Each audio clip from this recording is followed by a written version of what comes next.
इंद्रप्रस्थ साहित्य भारती दिल्ली द्वारा आयोजित इस ई संगोष्ठी में मैं डॉक्टर ममता जैन पुणे आप सभी का हार्दिक स्वागत करती हूँ। लोक संस्कृति के शंखनाद एवं जागरण का सार्थक अभिनव प्रशंसनीय प्रयास है आज का यह कार्यक्रम।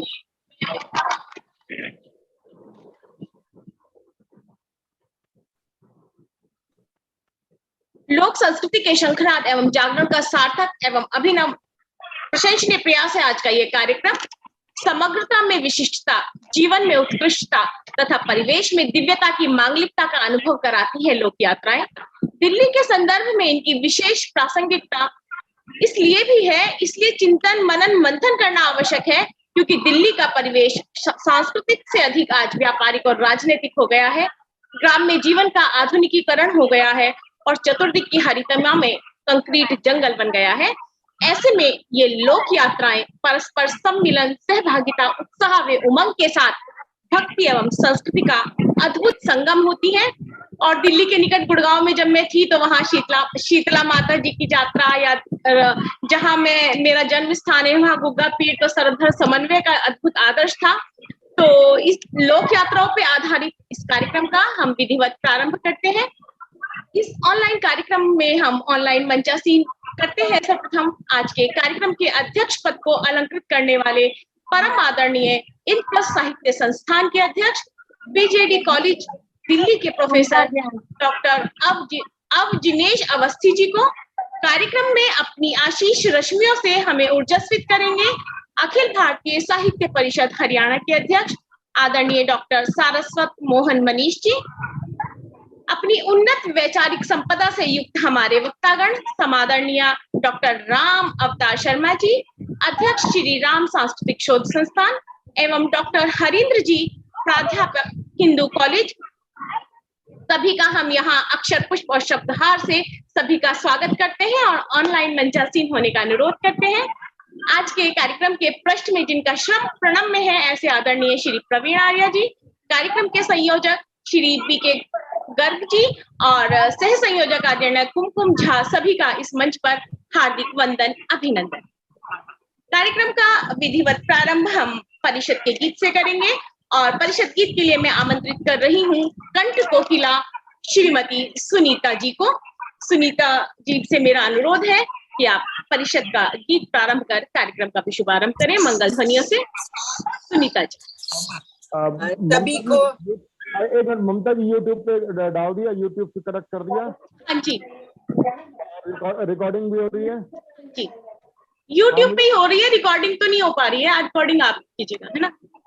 रिकॉर्डिंग मेरे से भी नहीं हो पाएगी, यूट्यूब पे तो जा रहा है ना? यूट्यूब से ले लेंगे, कोई दिक्कत ओके। ये पानी धीरे-धीरे गर्म पानी है।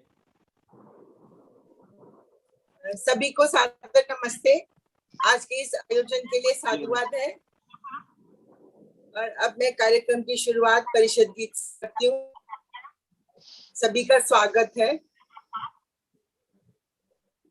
भारती की लोक मंगल साधना साकार हो, भारती लोक मंगल साधना साकार हो, व्योम चुंबी हिम शिखर से हिंदू सागर तीर तक, ब्रह्म सुत के सीकरों से सिंधु नद के नीर तक, मातृभूमि की दिव्य छवि का भव्य रूपाकार हो, भारती की लोक मंगल साधना साकार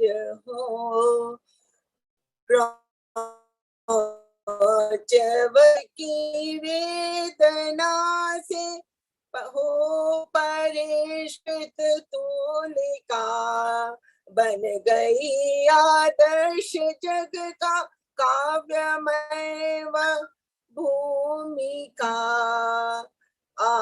आदि कवि के मूल्य अपनी दृष्टि के आधार हो, भारती की लोक मंगल साधना साकार हो। कंब तिरुवल्लु कबीरा पूतना और व्यास है, सूर तुलसी भारतेंदु भारती रविदास है।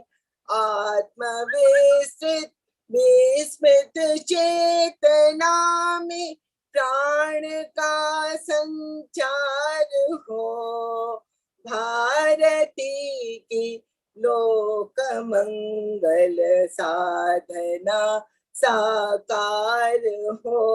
आज उत्पीड़ित मनुष्य संघर्ष से प्रतिशोध से त्राण देंगे हम इसे एकात्म मानव बोध से। प्रेम की प्रतिमा गढ़ेंगे श्रेय का संचार हो, भारती की लोक मंगल साधना साकार हो, साधना साकार हो, साधना साकार हो। बहुत ही सुंदर इस परिषद के गीत से आपने आज के कार्यक्रम का प्रारंभ किया, मंगल ध्वनियों से कार्यक्रम को पवित्र किया। हम आपका आभार व्यक्त करते हैं। अब मैं आमंत्रित कर रही हूँ वाग्मी वक्ता श्री ब्रजेश गर्ग जी को स्वागत वक्तव्य के लिए। आदरणीय श्री ब्रजेश गर्ग।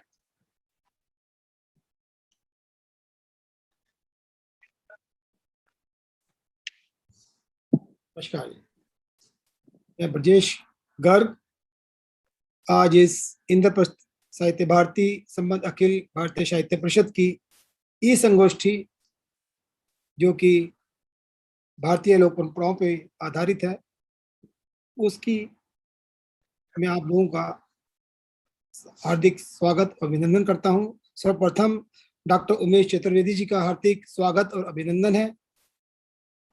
श्री हरिंदर जी का हार्दिक स्वागत और अभिनंदन है। और हमारे डॉक्टर सारस्वत मोहन मनीष जी का हार्दिक स्वागत और अभिनंदन है। और हमारे डॉक्टर राम अवतार शर्मा जी का हार्दिक अभिनंदन और स्वागत है। साथ ही हमारे अध्यक्ष अवस्थी जी का हार्दिक अभिनंदन और स्वागत है।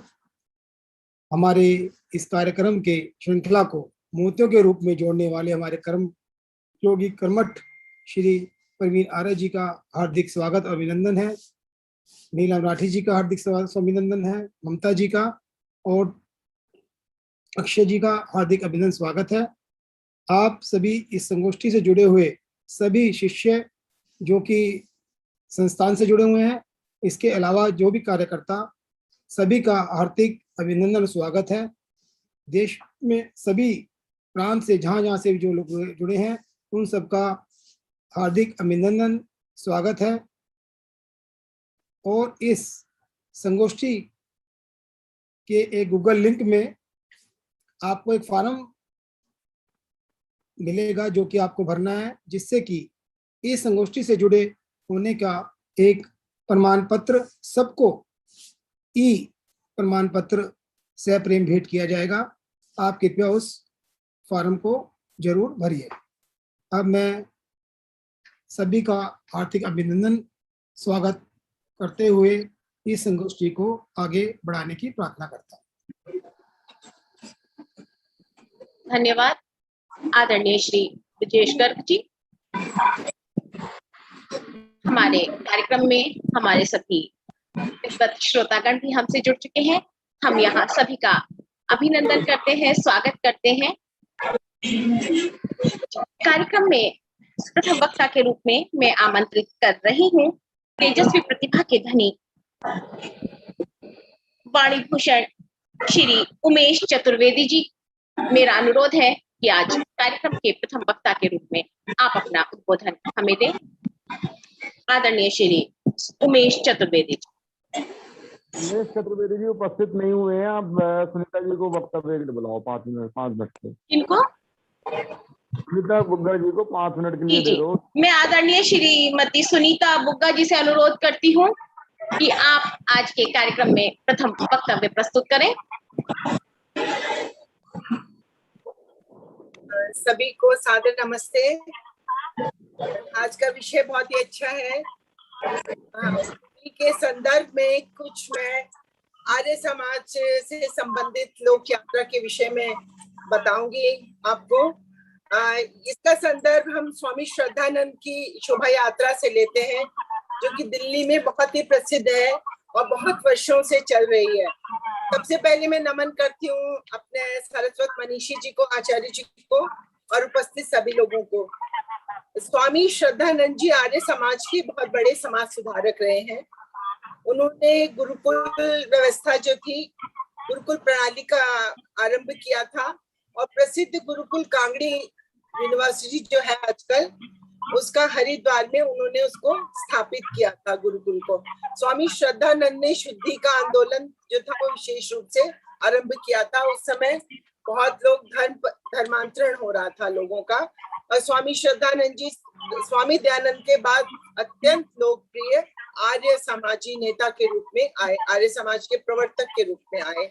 स्वामी श्रद्धानंद के शुद्धि आंदोलन से घबराकर, जब उन्होंने शुद्धि आंदोलन आरंभ किया तो उससे घबराकर धर्मियों में हलचल सी मच गई और स्वामी जी ने शुद्धि आंदोलन से हजारों भारतीयों को घर वापस करवाया, घर वापसी कराई उन्होंने शुद्धि आंदोलन द्वारा। उनके इस कार्य से बुरा मानकर, चिढ़कर या मुस्लिम लोग समुदाय को ये अच्छा नहीं लगा और एक मुस्लिम व्यक्ति ने उनकी हत्या भी कर दी थी। स्वामी श्रद्धानंद के याद में, उनकी स्मृति में प्रतिवर्ष 25 दिसंबर को पुरानी दिल्ली क्षेत्र में एक शोभा यात्रा बलिदान दिवस के रूप में मनाई जाती है, जिसको हम अपनी लोक यात्रा में कह सकते हैं। यह एक आर्य समाज के अनुयायियों की लोक यात्रा है। बहुत बड़ा जुलूस जो है शोभा यात्रा के रूप में शोभा यात्रा निकलती है। एक तरफ जहां ईसाई समुदाय उस दिन क्रिसमस दिवस मना रहा होता है, तो दूसरी तरफ ठीक उसी समय पूरी दिल्ली में स्वामी श्रद्धानंद जी की शोभा यात्रा निकल रही होती है। और ये शोभा यात्रा जो है, इसका एक विधिवत मार्ग है जो नया बांस पुरानी दिल्ली से में स्थित स्वामी श्रद्धानंद बलिदान दिवस से आरंभ होता है। दिल्ली के विभिन्न आर्य समाजों के अनेक आर्य परिवार, बच्चे व मित्र सब इसमें एकत्रित होते हैं और विभिन्न वाहनों को भी लेकर आते हैं। टेम्पो इत्यादि में हवन, भजन, मंडलियां, मंत्र एवं श्रद्धानंद जी के गीत गाए जाते हैं।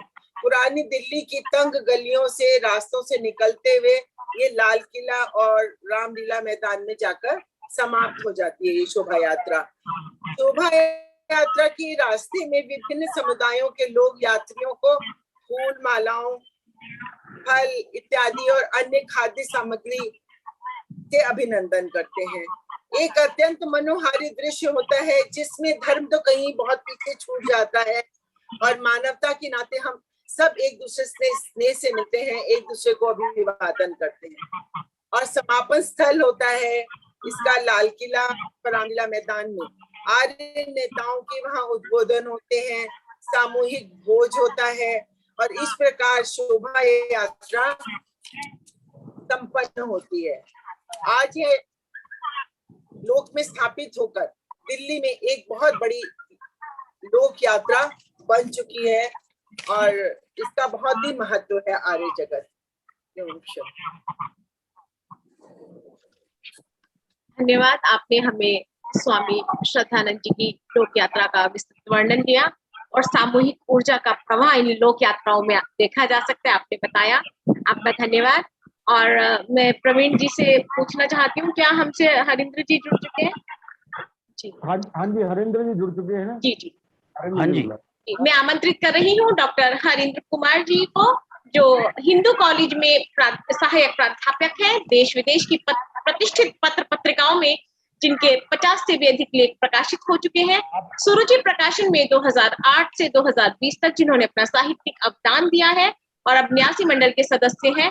आपका बहुत बहुत स्वागत, अभिनंदन के साथ आपको इस मंच पर आमंत्रित कर रही हूँ, आदरणीय डॉक्टर हरिंद्र कुमार जी। नमस्कार ममता जी, बहुत बहुत धन्यवाद। मेरी आवाज आ रही है जी? आप तक पहुंच रही है जी, आप अपनी वीडियो ऑन करेंगे तो हम स्पॉटलाइट कर पाएंगे आप। जी।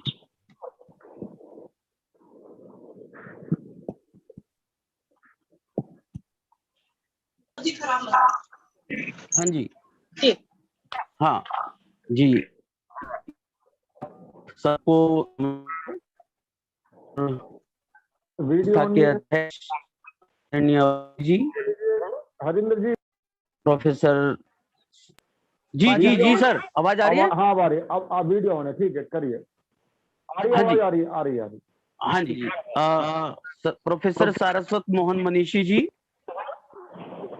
और विद्वत समाज आज दिल्ली की लोक यात्रा पर एक वार्ता और इस तरह का सांस्कृतिक जो व्याख्यान आपने प्रस्तुत किया, उसके लिए मैं परिषद का आभार व्यक्त करता हूं और आपने मुझे इस अवसर पर कुछ कहने का मौका दिया, उसके लिए मैं आपका धन्यवाद करता हूं। शुरू करता हूं, दो छोटी छोटी यात्राओं की चर्चा मैं आपसे करता हूं कि एक वक्त हुआ करता था कि या तो अभाव होता था, संसाधनों का अभाव होता था, लेकिन एक विश्वास होता था, आती थी, और उस आस्था, अभाव आस्था मिलकर एक ऐसी लोक यात्रा, एक ऐसे उत्सव का आयोजन करती थी जिसको हम विस्मृत नहीं कर पाते। मैं यमुना किनारे, जिसको लोक भाषा में हम जमुना किनारे कहते हैं, जमुना किनारे हमारा गांव पल्ला गांव है, और जितने जमुना किनारे के गांव हैं, ये कार्तिक मास में गांव है, ये कार्तिक मास में एक ऐसी यात्रा का आयोजन करते हैं जो यात्रा अविस्मरणीय होती है। एक वक्त हुआ करता था कि कोई भी संसाधन उतने नहीं होते थे, बग्गी होती थी, और लोग बग्गी में, एक दूसरे की बग्गी में इस प्रकार से जमुना, ये कार्तिक स्नान पर जमुना स्नान करने के लिए इस प्रकार से जाते थे जैसे ट्रेन में रिजर्वेशन करा रहे हो। बड़ा उत्सव होता था, और पूरे एक महीने, कुछ श्रद्धालु तो पूरे एक महीने जमुना पर स्नान करने के लिए जाते थे। तो ये जो जमुना की लोक यात्रा, ये जमुना की लोक यात्रा बड़ी अविस्मरणीय यात्रा रहती थी इन क्षेत्रों के लिए, और कुछ लोगों की इतनी आस्था होती थी कि वह पूरे वर्ष भर भी अलग अलग मंडलियों के साथ इस यात्रा में, इस लोक यात्रा में, इस स्नान की यात्रा में हिस्सा लेते थे। और एक इसके अतिरिक्त एक और यात्रा मैं आपको बताता हूं, क्योंकि ये बॉर्डर के पास में, सिंगू बॉर्डर के पास में एक गांव हुआ करता है, जाटी कला, और पंडित लक्ष्मीचंद का गांव था। मैं पिछले 2-3 साल से पंडित लक्ष्मीचंद के साहित्य का अध्ययन कर रहा हूं। पंडित जी ने एक स्थान का जिक्र किया है, एक यात्रा का जिक्र किया है, और एक स्थान का ननेरे वाला माता का जिक्र किया है। मैं नरेला शब्द को उस वक्त और आज भी ग्रामीण क्षेत्र के लोग ननेरा कहा करते थे, और श्रद्धालु अलग अलग समूह बनाकर वैष्णो देवी जिस प्रकार से यात्राएं होती हैं, उस प्रकार से नवरात्रों में इस प्रकार की यात्रा होती थी। तो ननेरे वाली माता की बात करते थे, और पंडित लक्ष्मीचंद ने, सारस्वत जी उपस्थित हैं, और मेरे मन में एक इच्छा रही है कि पंडित लक्ष्मीचंद ने एक काव्य विविधा में एक भेंट लिखी कि मेट मेरी मूल मनसा देवी तू ननेरे आड़ी री, और कर मेरे दिल का दूर अंदेशा, मेरी रक्षा करती रहो हमेशा। खुशबू चंपे कैसा फूल उजड़े चिकने मोहन तेरे आड़ी री, और मेट मेरी मूल मनसा देवी तू ननेरे आड़ी री। ये ननेरे आड़ी माता की जो यात्रा, लोक यात्रा होती थी, ये अलग अलग गांव से प्रारंभ होती थी, और पंडित जी आखिर में, पंडित लक्ष्मी चंद आखिर में कहते हैं कि लक्ष्मी चंद पता टोवेंगे, टोवेंगे मतलब ढूंढेंगे, लक्ष्मी चंद पता टोवेंगे, वर्था ना जिंदगी खोवेंगे, मेरे फल होवेंगे वसूल, कृपा रहेगी जय तेरे आड़ी री, और मेट मेरी मूल मनसा देवी तू ननेरे आड़ी री। ये दो लोक यात्राएं, ये दो लोक यात्राएं ऐसी लोक यात्राएं हैं जो इस क्षेत्र की अविस्मरणीय यात्राएं हैं। आपने मुझे अवसर दिया, इसके लिए बहुत बहुत साधुवाद, धन्यवाद। हरिंद्र जी, अपना चैट में अपना मोबाइल नंबर लिखने की कृपा करें। जी, आपका आभार आदरणीय डॉक्टर हरिंद्र जी। आपने हमें लोक यात्राओं का और विस्तृत वर्णन, 2 लोक यात्राओं के बारे में बताया, और जो आपने जमुना की बात कही, मुझे ध्यान है हमारे यहाँ भी इन यात्राओं को यात्रा कहा जाता था और जात भी कहा जाता था, और लेट के लोग इस तरह से मन्नत मांग के वहां जाया करते थे। इसकी तो मैं स्वयं साक्षी रही हूँ। आपका पुनश्च आभार।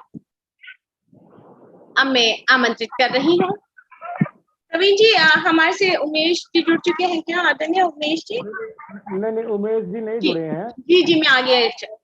आपने आप आशीर्वचन के लिए केंद्र से के हमारे आदरणीय मुख्य अतिथि परम आदरणीय प्रोफेसर सारस्वत मोहन मनीषी जी को जी आप आशीर्वचन के लिए पहले आमंत्रित करें। जी मैं आमंत्रित कर रही हूँ ऐसे विलक्षण कलमकार जो मूलतः ओज के कवि हैं, किंतु जब काव्य में करुणा और श्रृंगार की निर्जरी प्रवाहित करते हैं तो पाठक पूर्णतः उसमें डूब जाते हैं। 777 दोहों के विभिन्न संकलन, गजल, खंड काव्य, यानी कुल मिलाकर जिनकी 14 से भी अधिक पुस्तकें प्रकाशित हो चुकी हैं। देश विदेश के कई मंचों से काव्य सम्मान जिन्हें प्राप्त हो चुके हैं, और जो पंजाब, दिल्ली, हरियाणा विश्वविद्यालयों में प्रोफेसर पद पर भी अपनी सेवाएं दे चुके हैं, ऐसे गीतकार, गजलकार, व्यंगकार सम्मानीय डॉक्टर सारस्वत मोहन मनीषी जी से मैं अनुरोध करती हूँ कि आप अपने आशीर्वचन हमें दें। सभी को सादर प्रणाम। मेरी आवाज आ रही है जी? जी आ रही है। आज बड़े सौभाग्य का दिन है। गोस्वामी तुलसीदास जी की जयंती भी है, स्वतंत्रता दिवस की 75वीं वर्षगांठ भी है, और हम लोक यात्राओं को लेकर एक बहुत अच्छा कार्यक्रम इंद्रप्रस्थ साहित्य भारती के तत्वाधान में कर रहे हैं। आदरणीय अध्यक्ष रूप में विराजित डॉक्टर अवनिजेश अवस्थी जी,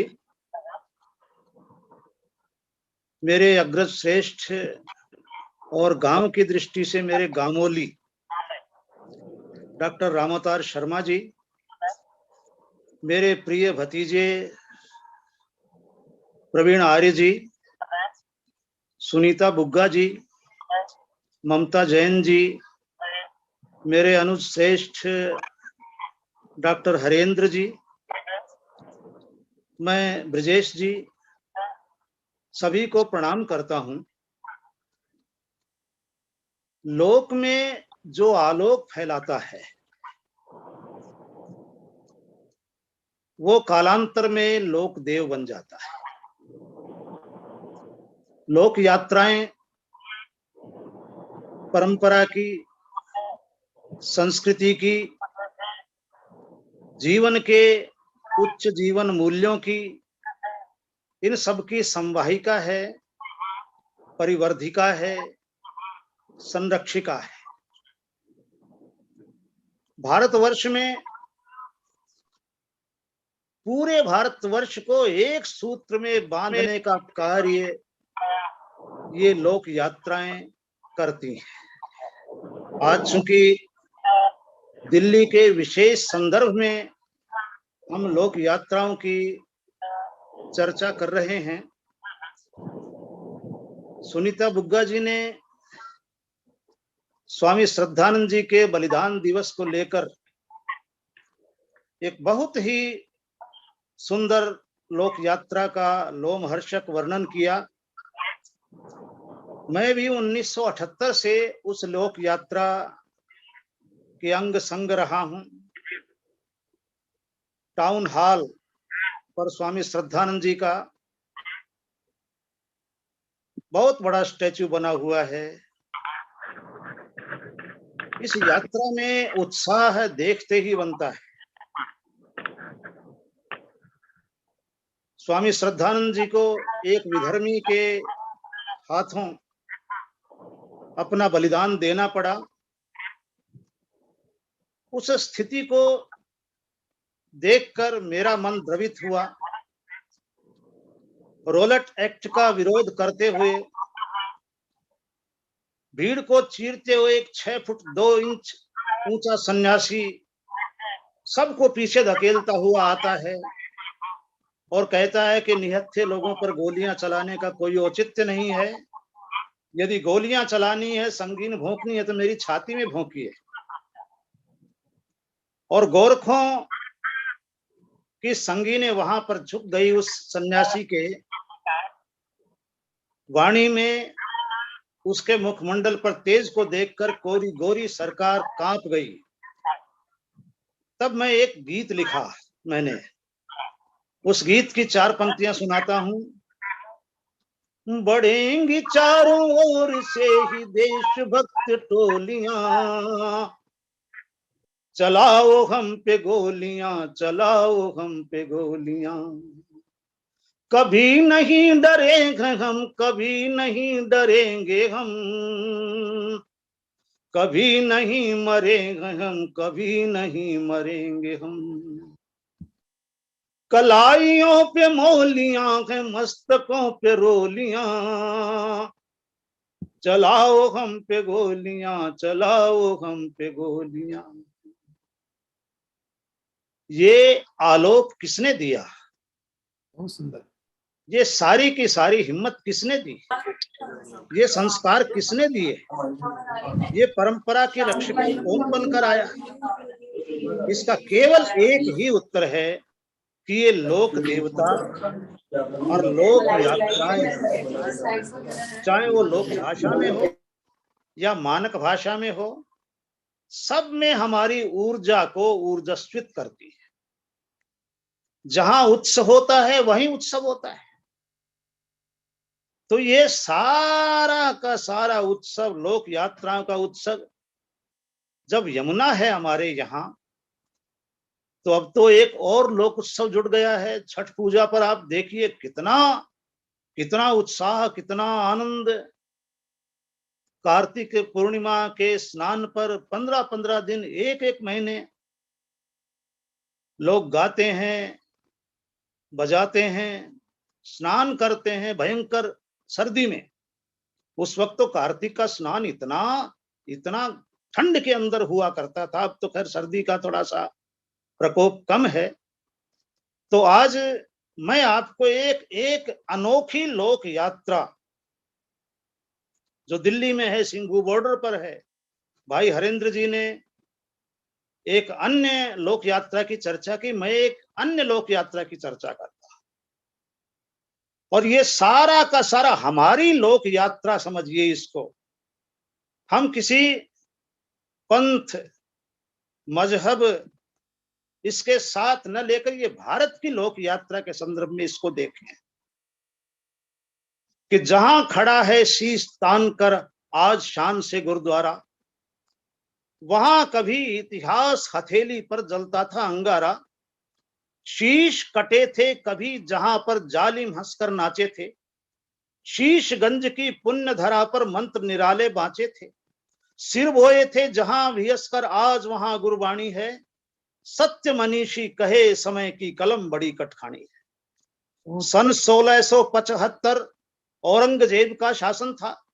कदम कदम पर सांप सपोले, सत्ता पर दुशासन था। एक हाथ तलवार, दूसरे में कुरान की शिक्षा थी।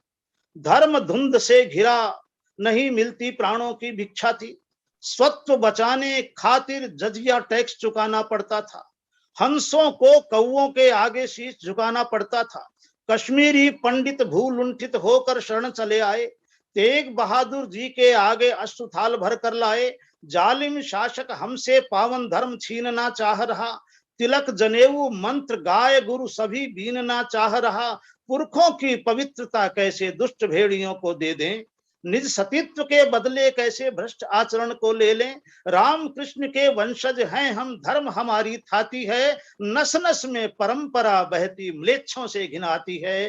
तेग बहादुर जी बोले, जाओ चिंता की बात नहीं। मुझको गुरु माना है तो होने दूंगा आघात नहीं। जाकर कहना गुरु शिष्यों का धर्म एक ही होता है। शिष्य काटता उसी फसल को गुरु जो कुछ भी बोता है। जिस छलनी में से छानोगे उसमें से छन जाएंगे। गुरुवर मुस्लिम होते ही हम मुसलमान बन जाएंगे। जुड़ा तभी दरबार, मंत्रणाओं का निर्झर फूट पड़ा। इस आंधी से कैसे निपटे, काल यवन सा छूट पड़ा। बोले तब गुरु तेग बहादुर, युग बलिदान मांगता है। महापुरुष जो आगे आए, सूली उसे टांगता है। थोड़ी देर रहा सन्नाटा, फिर तो दिग्गज डोल उठे। छोटे मुख से बड़ी बात ले संत सिपाही बोल उठे। इस धरती पर महापुरुष है कौन, आप सा बतलाएं। यह तूफान रुकेगा तभी आप स्वयं दिल्ली जाएं। चिंतन ने चिंता को काटा, खुद चलकर दिल्ली आए। डरना मरना एक सरीखा थे, सब सिंही के जाए। कहा गरज कर सिर दे सकते, सार नहीं दे सकते हैं। और किसी विधर्मी से डरकर तलवार नहीं दे सकते हैं। सारे सिंह डाल पिंजरे में, तरह तरह से धमकाए। बना यातना गृह बंदी गृह, लेकिन सिंह न घबराए। साम दाम ओ दंड भेद के सब हथकंडे अपनाए। मिट्टी के माधो समझे सब अंगद टूट नहीं पाए। बलिदानों का नशा चढ़ा था सारे रब के बंदों को। वज्र इरादे दीख न पाए, सत्ता मद मतिमंदों को। भाई मती दास को काटा, बीचों बीच चला आ रहा। धरती से अंबर तक फूटा गर्म रक्त का फव्वारा। भाई सिंह दयाला, तेग उबाला, जग देखा भाला। खाल उतर आलू छिलके सी, नहीं डरा हिम्मत वाला। भाई सतीदास को रुई लपेटा, जिंदा जला दिया। नश्वर देह धर्म वेदी पर समझ बुलबुला गला दिया। इतना सब आंखों से देखा, फिर भी धर्म नहीं छोड़ा। धर्म राह पर सरपट दौड़ा, सत्य सनातन का घोड़ा। अभी समय है मंदिर छोड़ो, मस्जिद के अंदर आओ। मुसलमान बन ऊंचे स्वर में अल्लाह अकबर गाओ। नहीं नहीं जी नहीं नहीं, मैं अपना धर्म न छोड़ूंगा। धवल कीर्ति पुरखों की तजकर कालिक कभी न जोड़ूंगा। पूरी दुनिया ने गुरुवर का अद्भुत चमत्कार देखा। वाहे गुरु के चरणों में क्या खालिस नमस्कार देखा। मुगलों ने झुंझलाकर तेग बहादुर को भी मार दिया। सिर दे दिया बहादुर ने, पर नहीं सिखी का सार दिया। त्राही त्राही कर उठी मनुष्यता, दानव अट्टहास करते। कोमल फूल कली पर जालिम आग लपट खंजर धरते। जिसने माँ का दूध पिया है वह सिर धड़ को ले जाए। हम भी देखें कौन मर्द है मरने को आगे आए। सन्नाटा तक भयाक्रांत था, केवल भय डर का क्रम था। ऐसे में भी खून खौलता जाग रहा बल विक्रम था। तभी भयंकर आंधी आई, मिट्टी रेत उड़ाती सी। पूरी प्रकृति क्रोध में भरकर पैर पटक झुंझलाती सी। तब अंधड़ का लाभ उठाकर लक्ष्मी शाह बड़ा आगे। गुरु का धड़ लेकर वह भागा, श्रद्धा के धागे जागे। अपने घर ले जाकर गुरु को धड़ को उसने छिपा दिया। इत्मीनान से विधि विधान से एक अनोखा काम किया। हो अंतिम संस्कार शान से अपने घर को जला दिया। एक हंस ने परम हंस हित निज सुख पर हल चला दिया।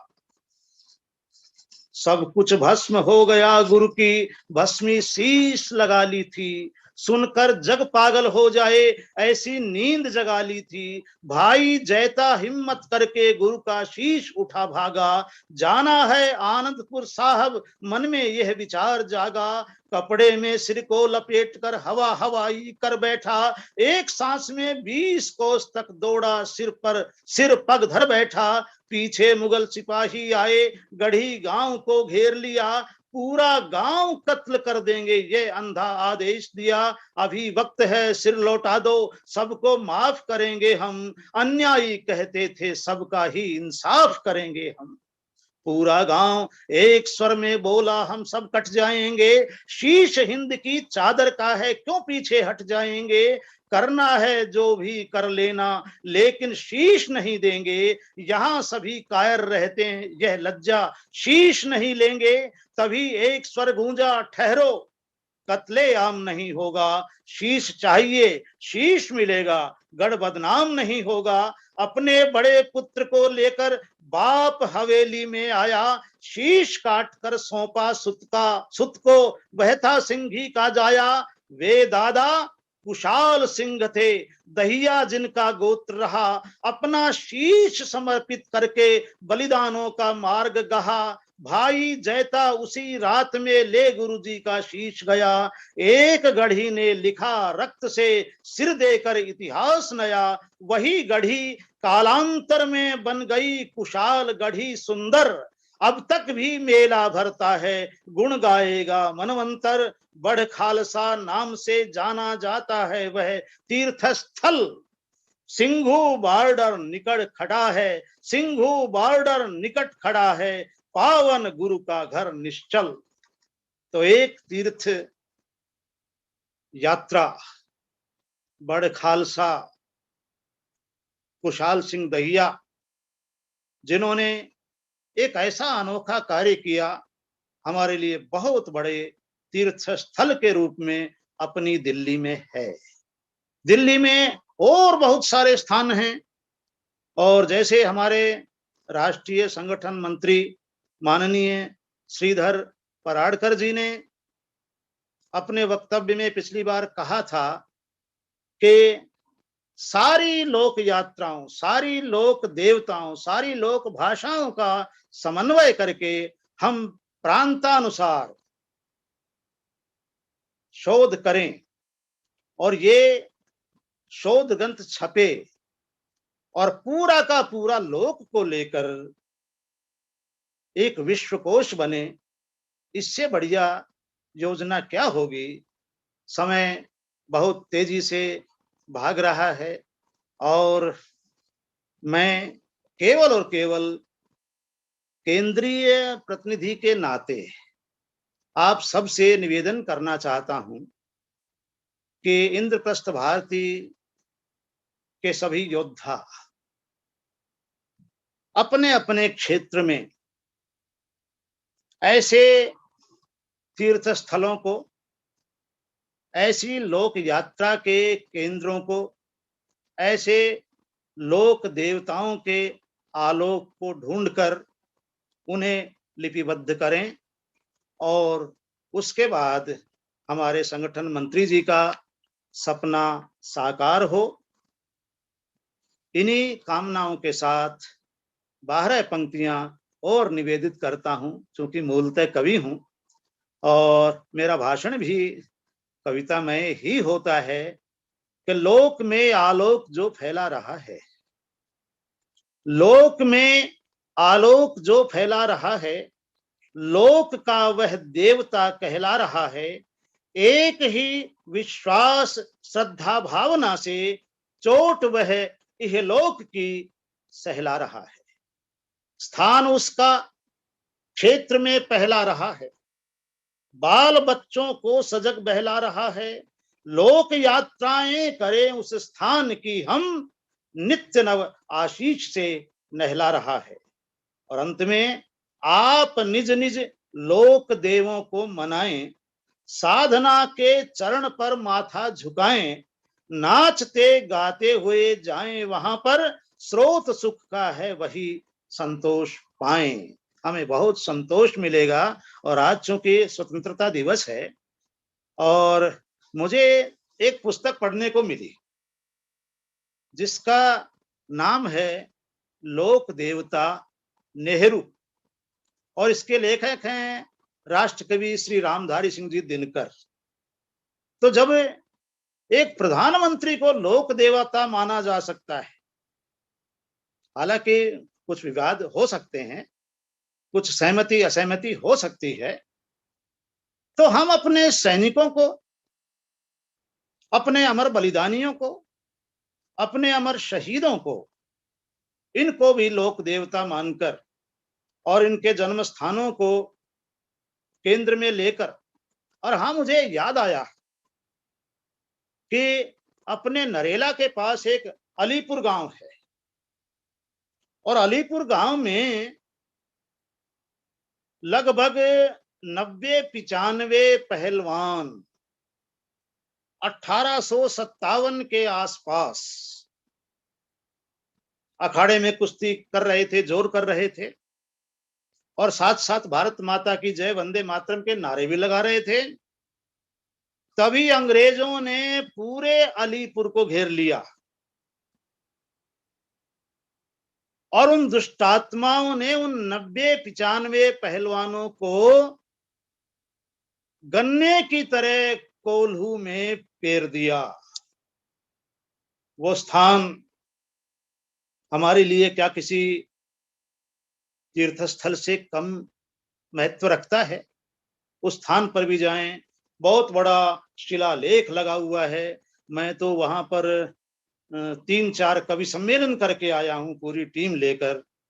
तो आप ऐसे स्थानों को चिन्हित करें और अपने माननीय पराड़कर जी के स्वप्नों को साकार करने के लिए इस कार्यक्रम को आगे बढ़ाएं। इन्हीं पंक्तियों के साथ मैं भाई प्रवीण जी, भाई अवनिजेश जी और अपने सारे प्रांत के पदाधिकारियों को, कार्यकर्ताओं को साधुवाद देता हूं, बधाई देता हूं, शुभकामनाएं देता हूं कि वे इस कार्य को आगे बढ़ाएं और बहुत शुभ हो। स्वस्ति स्वस्ति स्वस्ति।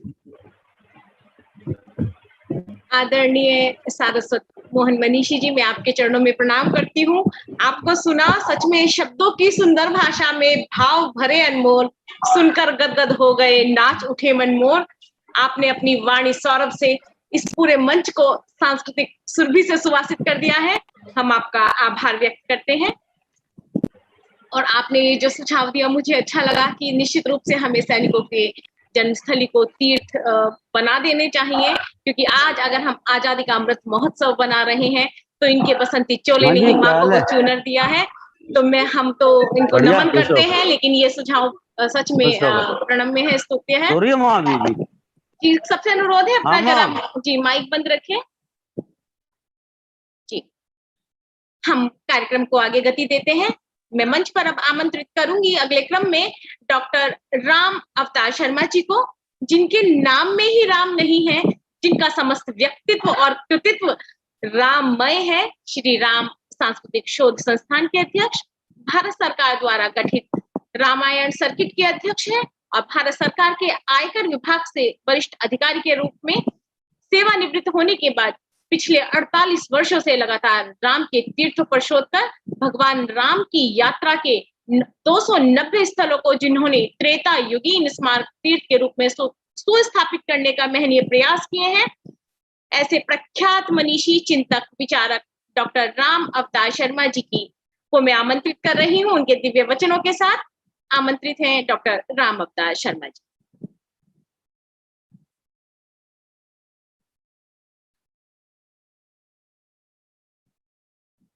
डॉक्टर राम अवतार जी, आप अपना माइक ऑन करें।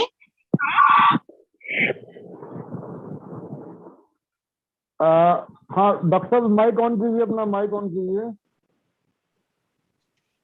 हाँ जी, हो गया हो गया हो गया। जी, आ रही है। भाई और बहनों, जय श्री सीता। एक ऐसे प्रबुद्ध और ऐसे, आपकी आवाज थोड़ी कम आ रही है आदरणीय, आप थोड़ा सा माइक अपने पास रखें, आवाज कम आ रही है। आवाज आ रही है जी? जी जी। अब आवाज ठीक है? हाँ जी। चलिए और नजदीक कर लेता हूँ। ये देखना ठीक है नहीं कुछ नहीं ये आपने कर दिया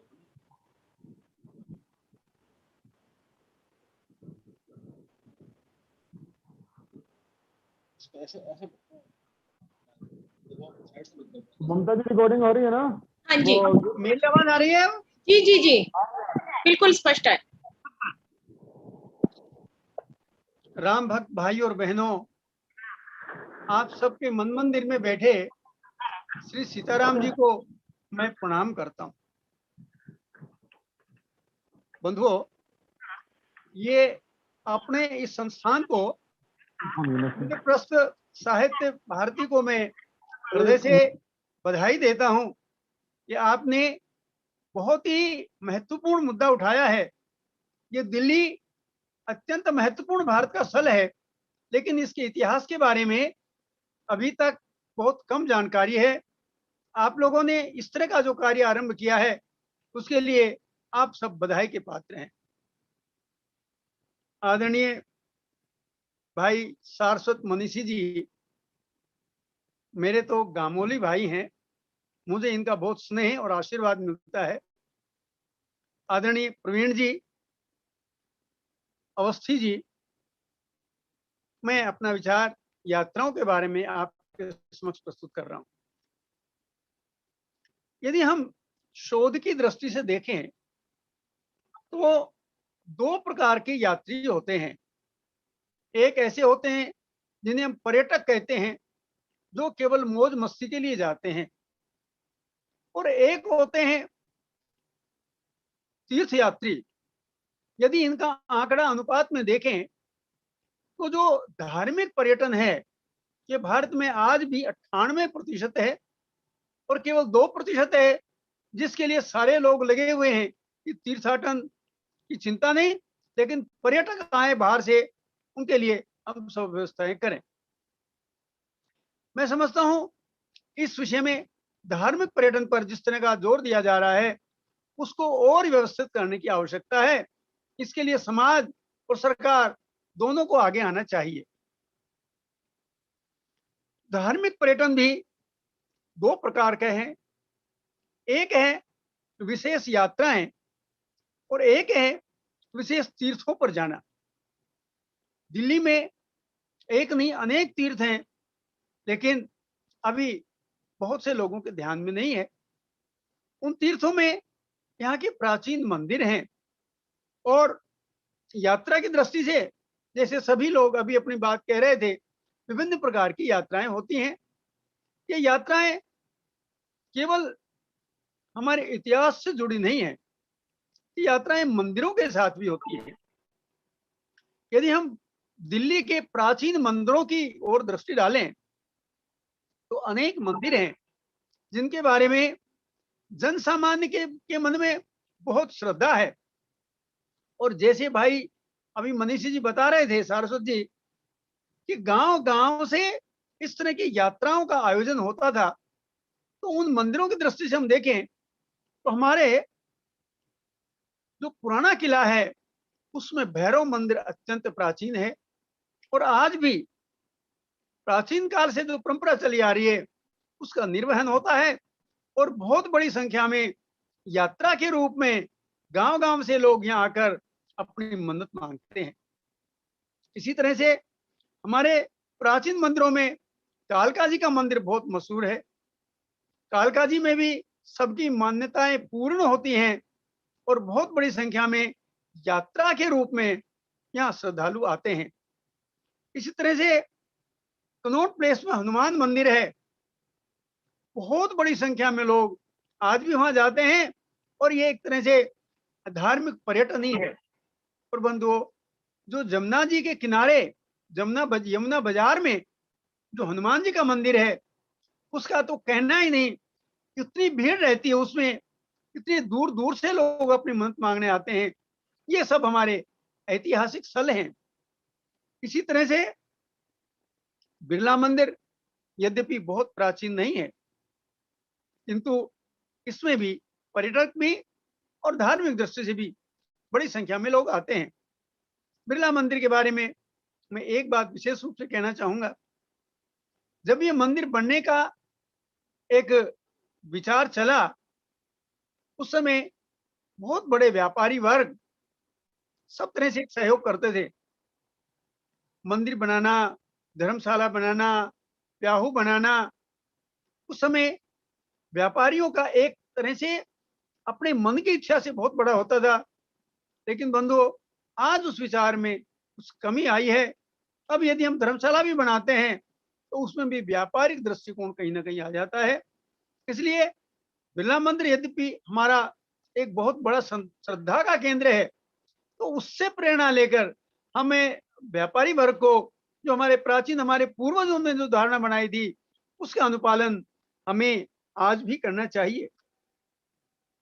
एक बहुत प्राचीन मंदिर जहां बड़ी संख्या में लोग आते थे और आज वो विलुप्ति का कगार पर है, वो मंदिर है लोहे के पुल के पास।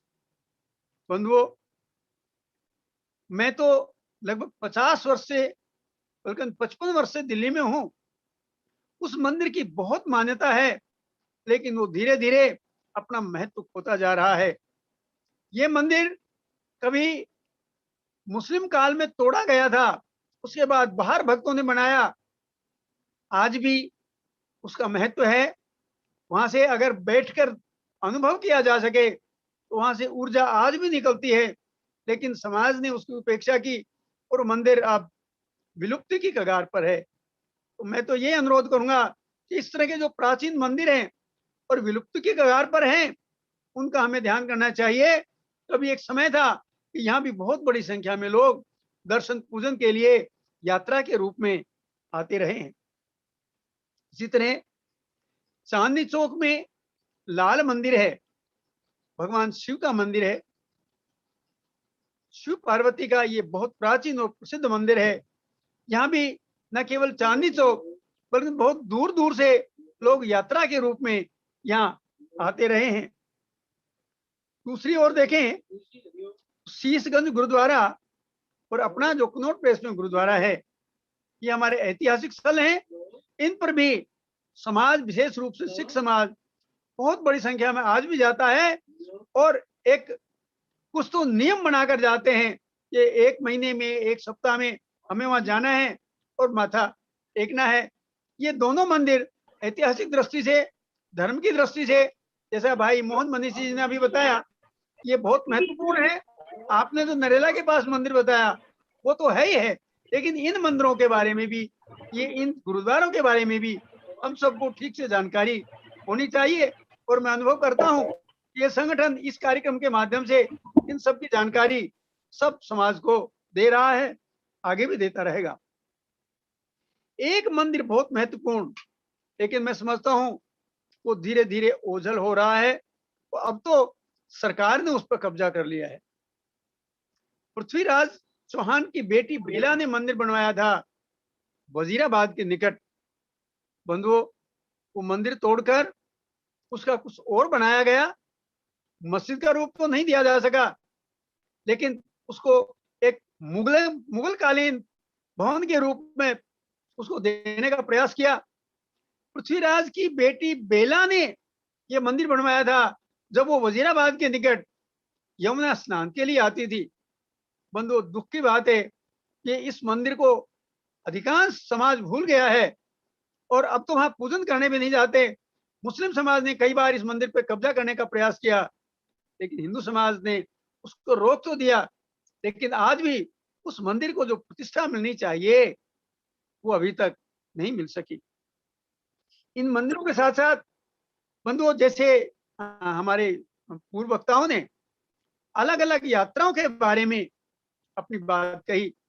ये यात्राएं हमारे जीवन में उत्साह भरती हैं, हमारे सामने उस काल को चित्रित करती हैं, उस घटनाओं को चित्रित करती हैं जो प्राचीन काल में हुई और हमारे धर्म और संस्कृति को बचाने के लिए जो बलिदान हुए। केवल ये यात्राएं नहीं, दिल्ली में अनेक महत्वपूर्ण यात्राएं होती हैं। जैसे बहन जी ने आर्य समाज की यात्रा के बारे में बताया। सिख समाज 2 बार 3 बार यात्राएं निकालता है। गुरु तेग बहादुर जी का बलिदान दिवस और गुरु नानक देव जी की जयंती पर इस तरह बहुत भव्य एक यात्राओं का, शोभा यात्राओं का आयोजन होता है। एक बहुत बड़ी यात्रा रामलीला की दृष्टि से जो झांकियां निकलती हैं, मेरे विचार से दिल्ली की सर्वाधिक भीड़ वाली और महत्वपूर्ण यात्रा होती है। वो यात्रा भी हमें न केवल श्री राम जी के चरित्र मर्यादा के बारे में बताती है, बल्कि हिंदू समाज को एकजुट होने का भी वो आह्वान करती है। और ये खुशी की बात है कि उस यात्रा में समाज के सभी वर्गों के लोग बढ़ चढ़कर हिस्सा लेते हैं। इसी तरह से अग्रवाल जयंती पर, वाल्मीकि जयंती पर, परशुराम जयंती पर और अनेक विभिन्न यात्राएं होती हैं। लेकिन जो शोभा यात्रा रामलीला मैदान रामलीला की होती है, उसमें तो ऐसा लगता है जैसे सारी दिल्ली उसमें जुड़ गई हो। और बंधुओं, ये यात्राएं हमें हमारे प्राचीन इतिहास की याद दिलाती हैं। मैं तो केवल यही कहूंगा कि इन यात्राओं के साथ हमारे यहाँ मेलों का भी एक प्रावधान जैसा रहा है। ये यात्राएं अंत में मेले के रूप में परिवर्तित हो जाती थी, लेकिन ये खेद की बात है कि अब उस तरह के मेले नहीं लगते। मुझे स्वयं याद है कि यमुना जी के किनारे हनुमान मंदिर के पास बहुत बड़ा मेला लगता था, लेकिन वो धीरे धीरे अब वो अपना अस्तित्व खोता जा रहा है। यदि हमने इसी तरह अपने प्राचीन यात्राओं को, प्राचीन मंदिरों को, प्राचीन ऐतिहासिक स्थलों को यदि हम लोग भूल जाएंगे, तो निश्चित रूप से एक दिन हम अपनी जड़ों से स्वयं कमजोर हो जाएंगे। तो किसी एक यात्रा पर बल नहीं देकर मेरा अनुरोध तो यह है कि सभी यात्राओं पर, सभी मंदिरों पर और सभी मेलों पर हमें इस पर चिंतन करना चाहिए। अब ये जो मेले भरते थे, अब वो धीरे धीरे उनका रूप बदलता जा रहा है। कभी हाट के मेले भरते थे, आज वो शुक्र बाजार, बुद्ध बाजार, शनि बाजार के रूप में हैं, लेकिन अब केवल खरीद फरोख्त तक, क्रय विक्रय तक वो सीमित हो गए। उन मेलों में जो बाल संस्कार मिलते थे, जो हमें प्राचीन इतिहास का पता चलता था, मित्रों, वो चीज धीरे धीरे हमसे लुप्त होती जा रही है। मेरा तो यही अनुरोध है कि इन मेलों को, इन यात्राओं को व्यवस्थित करने के लिए यदि हमारा संगठन इसमें कोई योजना बनाकर उसे कार्यान्वित कर सके, तो ये कार्य बहुत ही हमारे लिए, समाज के लिए, धर्म के लिए, संस्कृति के लिए बहुत महत्वपूर्ण होगा। और इस योजना के लिए जैसे अभी बताया गया कि एक ग्रंथ का प्रकाशन हो, उसमें जैसे रामलीलाओं का, मेलों का, यात्राओं का यदि विस्तार से वर्णन हो, बंधुओं, ये हमारे समाज के लिए बहुत ही महत्वपूर्ण और सुखदायक, प्रेरणादायक और जो हमारा सुप्त समाज बैठा है उसको जागृत करने के लिए बहुत महत्वपूर्ण होगा। बस मैं अपनी बात कहकर समाप्त करता हूं और पुनः धन्यवाद देता हूं अपने संस्थान को, जिन्होंने इस तरह का आयोजन करके हम लोगों में सब में एक नई प्रेरणा देने का प्रयास किया। धन्यवाद। जय जय सीताराम। धन्यवाद, आभार। आपके वक्तव्य में हमें आपके बहुमूल्य शोध अध्ययन का सार मिला। बहुत ही सटीक और सुंदर शब्दावली में आपने विषय अनुरूप प्रस्तुति की। आपका आभार। ममता जी, एक मिनट मुझे दीजिएगा, एक मिनट मुझे दीजिएगा। सभी वक्तागणों से मेरा आग्रह है कि आप सभी अपना, जो आपने अमूल्य अपना वक्तव्य दिया है, वो हमें 15 दिन के भीतर लिखित रूप से मुझे मेल जरूर करके भेज दीजिएगा। तथापि ये हम आपके वक्तव्य को हम साहित्य परिक्रमा, जो हमारी केंद्रस्थ पत्रिका है, उसमें हम भेज सकें। जो लोक देवता, लोक यात्रा, हमारे लोक देवता, लोक यात्राएं, लोक भाषाओं का जो समग्र ग्रंथ छपने वाला है, उसमें आपका आलेख सम्मिलित हो सके। इसलिए आप तुरंत मुझे मेल कीजिएगा 15 दिन के अंदर। दूसरा, जितने भी प्रतिभागी अपने इस कार्यक्रम से जुड़े हैं, शोधार्थी जुड़े हैं, कॉलेज के छात्र जुड़े हैं, और वो यदि हमसे ऑनलाइन सर्टिफिकेट चाहते हैं तो मैं चैट के माध्यम से आपको बार बार गूगल फीडबैक फॉर्म में लिंक मैंने भेजा है, वो भर के हमें भेजना अत्यंत अनिवार्य है। उसी के आधार पे हम आपको ऑनलाइन सर्टिफिकेट भेजेंगे, वह आपके भविष्य के लिए उपयोगी होगा। और इस कार्यक्रम का YouTube पे भी प्रसारण हो रहा है, और उसके बाद हम आपको डफर लाइव मैं तुरंत आपको उपलब्ध कराऊंगा।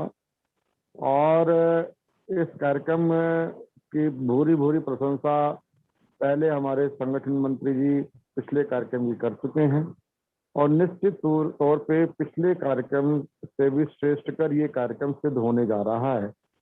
एक कार्यक्रम की विषय वस्तु के हिसाब से सभी वक्ताओं ने जिस प्रकार से अपना विषय रखा। अब मैं पुनः ममता जी से आग्रह करता हूँ कि आगे कार्यक्रम को बढ़ाएं। धन्यवाद प्रस्ताव करें अपने कुमकुम झा जी को। अध्यक्षीय उद्बोधन। हाँ अध्यक्ष, हाँ क्षमा जाऊंगा माननीय अध्यक्ष जी। जी। मैं आपको पुनः उसी कड़ी से जोड़ती हूँ जहाँ से हमने शुरू किया था कि लोक यात्राएं भले ही एक दिन में हो जाए, मैं तो कहूंगी, लेकिन लोक मनों में इनकी स्थापना होने में शताब्दियां लग जाया करती हैं। इन्हीं लोक यात्राओं पे आज का ये सार्थक की संगोष्ठी संपन्न हो रही है, और आज के कार्यक्रम में हमारे अध्यक्ष महोदय को मैं सादर निमंत्रित कर रही हूँ। अध्यक्ष आज के कार्यक्रम में अध्यक्ष के रूप में अध्यक्ष पद को अलंकृत कर रहे थे इंद्रप्रस्थ साहित्य भारती दिल्ली के अध्यक्ष पद पर रहते हुए, जिन्होंने संस्था को नए आयाम दिए, भारत और भारतीय संस्कृति, भारतीय सभ्यता को विश्व में गुंजायमान करने के लिए जो प्रयासरत हैं, ऐसे आदरणीय डॉक्टर अवजिनेश अवस्थी जी को मैं बड़े विनम्र निवेदन करती हूँ अध्यक्ष उद्बोधन के लिए। आदरणीय डॉक्टर अवजिनेश अवस्थी जी। हमारे बड़े सारस्वत जी, रामावतार जी, भाई हरेंद्र, प्रवीणार्य, ममता जी, सुनीता जी और मित्रों, इस कार्यक्रम के बारे में जब योजना बनी लोक यात्राओं के बारे में, तो मुझे लगा कि सबसे ज्यादा यात्राओं पर और सबसे महत्वपूर्ण यात्रा पर कार्य किया है रामावतार जी ने। तो मैंने कहा रामावतार जी को बुलाना चाहिए, और आज हमने देखा भी। और मैं ये मानता हूं कि हमारे जिन्होंने प्रेरणा दी इस कार्य के लिए, हमारे अखिल भारतीय संगठन मंत्री श्रीधर जी, न सिर्फ दिल्ली में बल्कि पूरे देश भर में जो लोक यात्राएं हैं, जिनको शायद अभी तक चिन्हा भी नहीं गया, पहचाना भी नहीं गया, उनके महत्व को नहीं पहचाना गया, शायद इस दृष्टि से इस लोक देवता, लोक भाषा और लोक यात्राओं में दरअसल वहां का स्थानीय इतिहास छिपा होता है। लोक यात्रा क्यों हुई, कैसे शुरू हुई और उनके पीछे क्या मंतव्य था, इस पूरी लोक यात्रा के माध्यम से उस जगह का और उस समय का इतिहास साक्षात हो जाता है। मैं रामावतार जी से थोड़ी सी अपेक्षा कर रहा था, क्योंकि मैं ये मानता हूं कि ऐसा कोई अहंकार भाव नहीं, लेकिन हम सब लोग जानते हैं कि अगर भगवान राम चाहते, हम जानते हैं, जो सार्वजनिक रूप से जानते हैं कि भगवान राम ने अवतार लिया, भगवान विष्णु ने अवतार लिया राम के रूप में, रावण का वध करने के लिए, रावण को पराभव करने के लिए, रावण से मुक्ति दिलाने के लिए, या अन्य राक्षसों से मुक्ति दिलाने के लिए, जिसमें मुख्य रावण था। तो एक बात बड़ी साफ सी लगती है कि हम सब लोगों को मालूम होना चाहिए कि रावण को पराजित और पराभव करने के लिए उस युग में राम से पहले व्यक्तित्व भी मौजूद थे। हम जानते हैं कि जब अंगद गए वहां पर, तो उन्होंने पूछा कौन हो तुम, तो उन्होंने कहा कौन के सुत बाली के सुत, कौन बाली न जानी हूं। कौन बाली? जिसने अपनी बगल में तुम्हें दबा करके 7 समुद्र नहाए थे, मैं उस बाली का पुत्र हूं। तो जो रावण को बगल में दबा करके 7 समुद्र नहा सकता था, वो रावण को बड़ी आसानी से पराजित भी कर सकता था, पराभव उसका परास्त भी कर सकता था, उससे मुक्ति भी दिला सकता था। सहस्रार्जुन ऐसे ही। सहस्रार्जुन के बारे में आप लोगों को शायद कुछ लोगों को मालूम हो कि सहस्रार्जुन ने रावण को ला करके अपनी अश्वशाला में, यानी कि अस्तबल में जहां घोड़े बांधे जाते थे वहां ले जाकर के बांध दिया था, क्योंकि जब वो जल क्रीड़ा कर रहा था तो रावण ने उसके साथ कुछ जैसा कि स्वभाव था रावण का, तो वो वहां ला करके पकड़ करके ला करके उसको बांध दिया सहस्रार्जुन को, और सहस्रार्जुन को पराजित किया था किसने? भगवान परशुराम ने। तो कम से कम 3 और वैसे व्यक्तित्व हैं जो रावण से मुक्ति दिला सकते थे, लेकिन इसके बावजूद भगवान राम ने अवतार लिया। तो इसलिए, और आज गोस्वामी तुलसीदास की जयंती भी है, तो इसलिए और भी ज्यादा इस बात पर चर्चा करना आवश्यक हो जाता है कि अगर बाली या सहस्रार्जुन या परशुराम रावण को परास्त करते तो क्या जो मंतव्य था वो पूरा हो जाता क्या? बाली स्वयं परम अहंकारी, सहस्रार्जुन राक्षस जो अत्याचारी था, और परशुराम भी परम अहंकारी, क्रोध करने वाले। तो अगर ये रावण को पराजित कर भी देते तो समाज में जिस समरसता का स्थापित होना था नहीं हो पाता। भगवान राम चाहते तो शायद उसके लिए इतनी लंबी यात्रा भी ना करनी पड़ती उनको, रावण को परास्त कर सकते थे जाकर के अकेले। लेकिन भगवान राम अयोध्या से निकले, और हम सब जानते हैं, और जो विश्वास करें तो अच्छा, न करें तो और भी अच्छा, कि लीला की उन्होंने वनवास प्राप्त करने की, और चले, और रास्ते भर अयोध्या से निकल करके रामेश्वरम तक वे समूचे समाज को जागृत करते हुए चले कि तुम परम पराक्रमशाली रावण को भी पराजित कर सकते हो। ये भाव जागृत करने का जो संकल्प लिया भगवान राम ने, वे लोग जो रावण के नाम से त्राही करते थे, रावण के नाम से भयाक्रांत होते थे, उनके भीतर, आम आदमी के भीतर, उस सुग्रीव के माध्यम से समूची ऋक्ष और वानर जाति के लोगों के बीच में, जो यहाँ से लेकर के वहां तक वनवासी थे, जिनके स्वाभाविक और प्राकृतिक उपादानों पर रावण ने कब्जा किया हुआ था, ऐसे अत्याचारी आतताई व्यक्ति से मुक्ति दिलाने के लिए उस लोक यात्रा ने जो भगवान राम ने की, उस लोक यात्रा का सबसे महत्वपूर्ण जो पक्ष था वो ये पक्ष था कि अयोध्या से लेकर के रामेश्वरम तक, श्रीलंका तक, लंका तक, उस राक्षस की राजधानी तक जाकर के समूचे समाज के भीतर वह आत्मविश्वास, आत्मबल जागृत कर देना कि किसी भी अत्याचार और आतताई के विरुद्ध खड़ा होना, संगठित होना, संकल्पशील होना, यही मनुष्यता का, यही हमारा मनुष्य होने के कारण हमारा परम कर्तव्य है। तो पहली यात्रा जो हजारों साल पहले की थी भगवान राम ने, और ऐसी यात्राएं लगातार आप पुराणों में देखेंगे तो लगातार यात्राएं दिखाई देंगी, एक जगह से दूसरी जगह तक। पांडवों ने की यात्राएं, जहां जहां जिस अवतार के बारे में बात करेंगे, तमाम अवतारों की यात्राएं ही यात्राएं। और मैं प्रवीण जी से कहूंगा कि चाहे जीत सिंह जी हो, अब जीत सिंह जी काफी वृद्ध हो चुके हैं, लेकिन अगर आधुनिक काल में देखें, बहुत बाद में आके देखें, तो गुरु नानक देव जी की यात्राएं बहुत ज्यादा हैं। वो गुरु नानक देव जी, भारतवर्ष के किसी भी हिस्से में जाओ, वहां पर एक गुरुद्वारा छोटा सा जरूर मिलेगा, छोटा या बड़ा मिलेगा, कि यहाँ गुरु नानक देव जी आए थे। आप जगन्नाथपुरी के मंदिर जाओ, बिल्कुल बराबर में गुरुद्वारा, और कहते तो ये कि बगदाद तक, जो उनके बारे में प्रसिद्ध है, बगदाद तक, इराक तक की यात्रा की थी उन्होंने।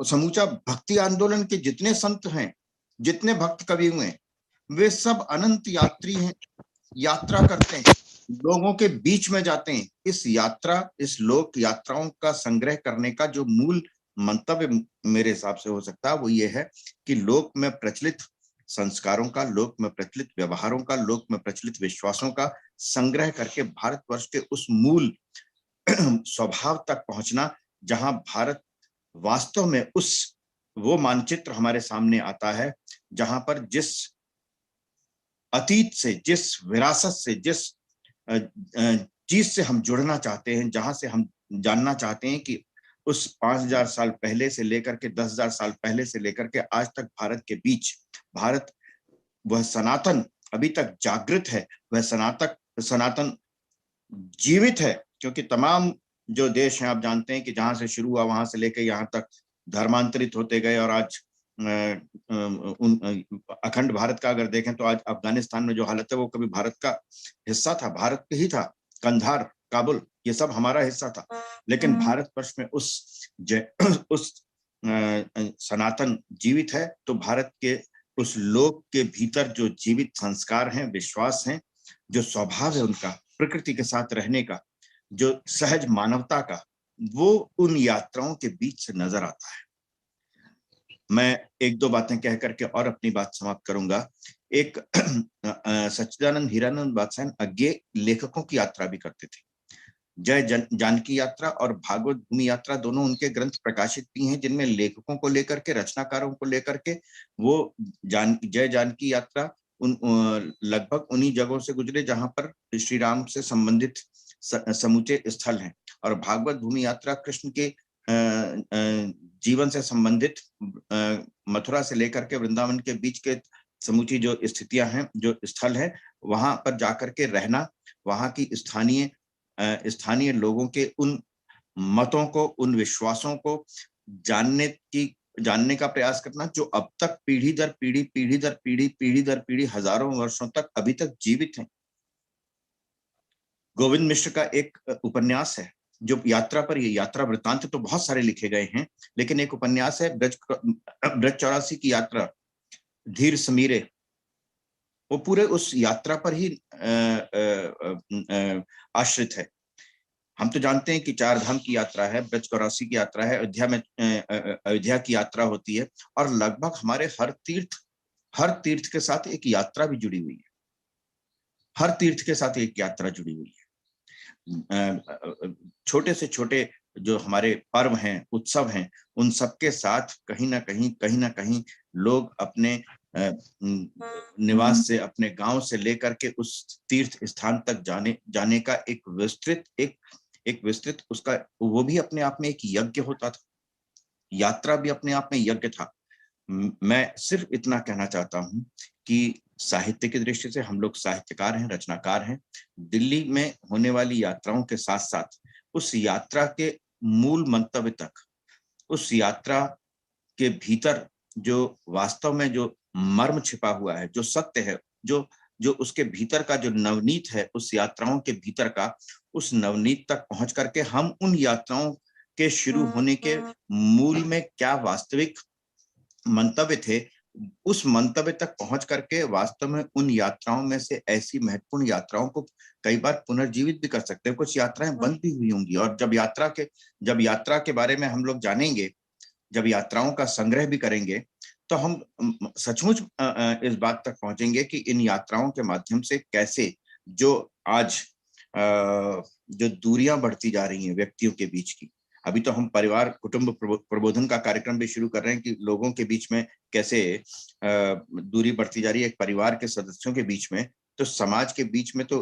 अड़ोसी और पड़ोसी के बीच के जो संबंध समाप्त होते जा रहे हैं, वे सारे संबंध उन यात्राओं के माध्यम से फिर से जागृत और जीवित हो सकते हैं। हम एक दूसरे के साथ सह अस्तित्व के साथ हम खड़े हों, इन यात्राओं में सबसे ज्यादा महत्वपूर्ण बात ये होती थी। मैं आप सभी लोगों का, हरेंद्र जी का, रामअवतार जी का, ब्रजेश जी का, सुनीता जी का, इन सब का बहुत बहुत धन्यवाद करता हूं कि दिल्ली में होने वाली छोटी से छोटी, गांव में होने वाली यात्राओं का और लगने वाले एकत्रीकरण का, मेलों का उन्होंने बहुत ही सूक्ष्मता से अध्ययन भी किया और हमारे सामने रखा भी। लेकिन अभी भी मैं ये मानता हूं कि इस लोक यात्रा का अगर संग्रह करना है तो बहुत सारी लोक यात्राएं हैं जिनके बारे में लोगों को अभी मालूम नहीं, जो स्थानीय स्तर पर बहुत प्रसिद्ध हैं। और मैंने कहा, मैं एक बार फिर रेखांकित करूंगा अपनी बात को कि हमारे त्योहारों से संबंधित और हमारे तीर्थ स्थानों से संबंधित, अगर वहां जाएंगे तो वहां बार बार आप ओरछा तक जाएंगे तो, ओरछा में जाएंगे तो, विंध्यवासिनी जाएंगे तो, किसी भी तीर्थ स्थान पे जाएंगे तो वहां मालूम चलेगा कि सावन के महीने में या अश्विन के महीने में या कार्तिक के महीने में ऐसे यहाँ पर यात्रा करते हुए लोग आते हैं। और यात्रा का मतलब सिर्फ एक जगह से दूसरी जगह जाना नहीं है, सिर्फ एक जगह से दूसरी जगह का जाना नहीं है। यात्रा का सामान्य ये जर्नी नहीं है, ये यात्रा वो है जो एक जगह से दूसरी जगह जाने के बीच के समस्त स्थलों को, समस्त उन सारी जमीन से जुड़ी चीजों से अपने आप को जोड़ना है, जो उस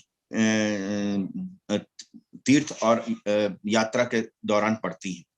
हमारा मूल मंतव्य यही होना चाहिए कि सिर्फ एक जगह से दूसरी जगह तक पहुंचने को भी यात्रा कहते हैं, लेकिन हमारा जब हम उसको लोक यात्रा कहते हैं तो उस लोक यात्रा में वह एक जगह से दूसरी जगह तक जाना भर मात्र नहीं है, बल्कि इससे कहीं अधिक इतर, कहीं अधिक इससे ज्यादा, कहीं अधिक इससे ज्यादा उसका महत्व इस रूप में हो जाता है कि उस पूरी यात्रा मार्ग का इतिहास, संस्कार, भाषा, वाणी, रहन सहन, वेशभूषा, खान पान, मुहावरे, लोकोक्तियां, इन सब से हमारा परिचय होता है। हम लोक यात्राओं के संग्रह के माध्यम से उस लोक में जीवित इन सारी चीजों को हम संग्रह कर पाए, तो मुझे लगता है कि श्रीधर जी ने जो हमें प्रेरणा दी है उस प्रेरणा के किसी अंश को हम पूरा कर पाएंगे। आप सब लोगों ने मुझे अवसर दिया बोलने का, बहुत बहुत बहुत बहुत बहुत बहुत धन्यवाद। आपकी बहुत बहुत बहुत धन्यवाद, बहुत आभार। आपने पुराण के आलोक में आज की इस विषय लोक यात्रा को की महत्ता को व्यापकता से, विलक्षणता से अपनी समय सीमा में समेटा। और आपने बिल्कुल सही कहा कि ये केवल लोक यात्राएं नहीं है, इसके साथ जब लोक यात्राओं में जाते थे तो लोकगीत, लोक कथा, जहां विश्राम हो जाता था वहीं लोकगीत, लोक गाथा, लोक नाट्य जीवंत प्राणवंत हो जाया करते थे। और आपका हम आभार व्यक्त करते हैं, और सभी का जिन्होंने इस कार्यक्रम को भव्यता, दिव्यता और सार्थकता प्रदान की, उन सभी का धन्यवाद ज्ञापित करने के लिए मैं आमंत्रित करती हूँ आदरणीय कुमकुम झा जी को। जी आदरणीय कुमकुम जी, आदरणीय कुमकुम झा जी, जी आप अपना माइक ऑन करें।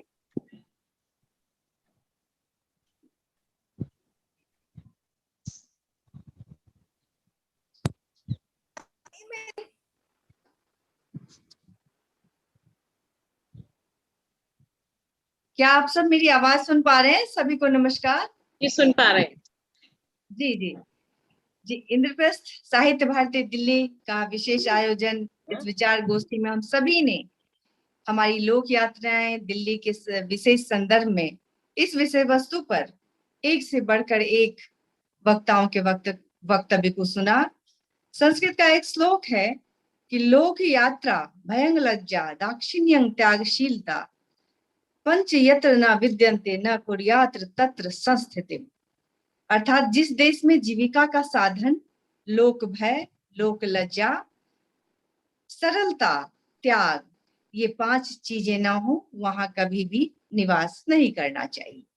यह विषय वस्तु ही अपने बहुत ही गंभीर विषय वस्तु है, और इसमें सभी वक्ताओं का जो सारगर्भित वक्तव्य, जो जानकारी से युक्त वक्तव्य हम सभी ने सुना, और उससे हम सभी ऊर्जस्वित हुए हैं, सभी लाभान्वित हुए हैं।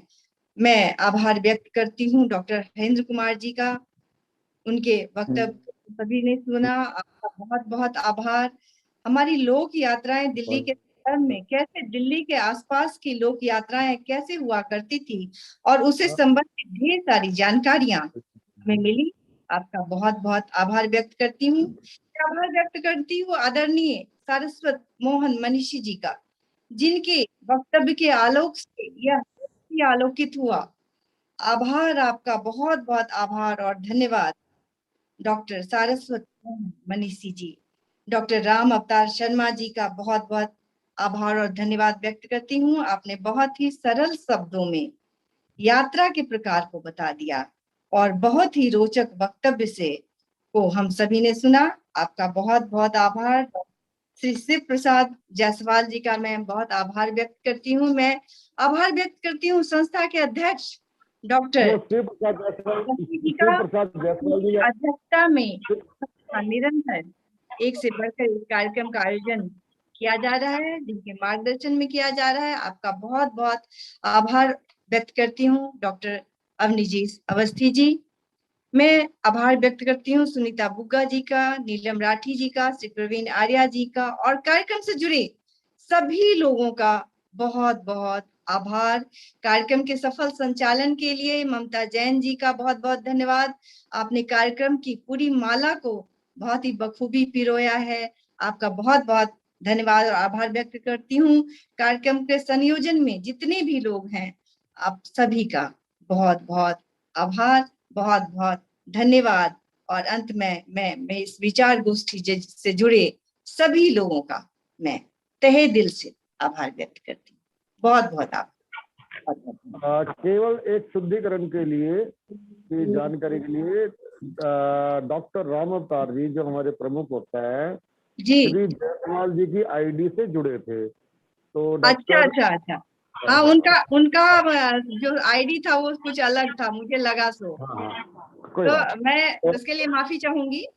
नहीं, कोई बात नहीं। आपका इसमें कोई दोष नहीं है। हाँ आपका कोई जी, तो अब मैं ममता जी से आग्रह करूंगा कि कल्याण मंत्र के लिए पूनम माटिया जी को आमंत्रित करें। और फिर मैं एक बार पुनः आग्रह कर रहा हूँ सभी से, जितने भी प्रतिभागी हमसे जुड़े हैं और जिनके माध्यम से शोधार्थी जुड़े हैं, और सभी गूगल फीडबैक फॉर्म भर के भेजेंगे तो हम आपको प्रमाण पत्र भेजेंगे। आप अपना वो भी भेजिएगा, अपना क्या बोलते हैं उसको, ईमेल भी उसमें जरूर डालिएगा और अपना मोबाइल भी डालिएगा, ठीक है। और वक्तागण सभी अपना आलेख 15 दिन के भीतर मुझे मेल करें। धन्यवाद। प्रवीण जी, आज एक दिक्कत हुई है पासवर्ड की वजह से, तो बहुत सारे मेरे पास मैसेज आ रहे थे कि हम जुड़ नहीं पा रहे हैं, तो इसलिए बहुत सारे लोगों के फोन मैसेज मेरे पास आए कि हम जुड़ नहीं पा रहे हैं। वो अध्यक्ष आज संख्या भी कम रही है मुझे लगता है, क्योंकि मेरे पास कम से कम 30-35 लोगों के मैसेज आए कि पास हम लॉगिन नहीं कर पा रहे हैं, लॉगिन नहीं कर पा रहे हैं। हाँ, वो इसका एक समाधान निकाल देते हैं। हमारे पास अभी YouTube का लिंक मिल जाएगा। YouTube का लिंक मैं सबको कल ही भेजूंगा। और जो YouTube लिंक के अंदर जो कमेंट के रूप में अपना नाम, कॉलेज और मोबाइल ईमेल लिख देंगे, हम उनको भी भेजेंगे। लेकिन उनके भी फार्म जो है, जो गूगल फीडबैक फार्म आना जरूरी है। कमेंट के रूप में जब वो लिखेंगे तो हम उनकी उपस्थिति मान लें। ठीक है अध्यक्ष जी। लेकिन ये जो सुविधा है प्रवीण जी, सिर्फ इसी गोष्ठी के लिए है। श्रोतागण इसे आगे की गोष्ठियों के लिए ना उदाहरण के रूप में मानेंगे। नहीं, केवल इसी गोष्ठी के लिए, क्योंकि इस बार पासपोर्ट की थोड़ी सी दिक्कत आ गई। उसमें जुड़ने वालों ना जुड़ पाए लोग, उनकी गलती नहीं है। तो इसलिए हम केवल इस संगोष्ठी में जहाँ टेक्निकल दिक्कत आ गई है उसको हम उसी के लिए मान्य होगा, इसी संगोष्ठी के लिए मान्य होगा। ठीक है नीलम जी, ठीक है अध्यक्ष जी। जी बिल्कुल ठीक है। ठीक है जी। कल्याण मंत्र के लिए पूनम जी, सुनीता जी नहीं, कल्याण मंत्र पूनम जी, पूनम माटिया जी। जी नमस्कार सबको। इस उत्कृष्ट गोष्ठी में आपने मुझे इस अंतिम क्षण में भी याद किया कल्याण मंत्र के लिए। मैं सभी के कल्याण की कामना के साथ मंत्र का वाचन करती हूँ। ओम सर्वे भवन्तु सुखिनः, सर्वे सन्तु निरामया, सर्वे भद्राणि पश्यन्तु, मा कश्चित् दुःख भाग् भवेत्। ओम शांति शांति शांति, ओम शांति।